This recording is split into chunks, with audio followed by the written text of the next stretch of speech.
What's going on, Daytona fans? Welcome to another episode of Raw Files. In this episode, I'd like to talk about the fender decals that are on the side of my car. Now, they say the word Daytona on it, and since starting the channel, I've had, I think, 3 or 4 people ask me where I got it from. And you know what, I don't mind telling you guys, but I feel like it might be easier to make a video. That way, in case anybody searches for it, they'll find this video and they'll find the link to where I got it from. Now, this is what I'm talking about. That right there, that's what everybody's been asking about.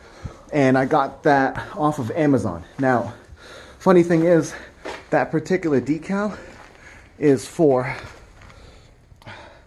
the emblem in the front. And I thought it would be a very, very cool idea to put it on the fender instead. Just because the 5.7s don't come with anything on the side there.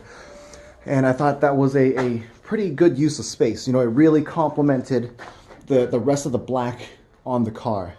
Now, this decal comes in 24 different colors. So if you're interested in something besides black, they probably have the color for you.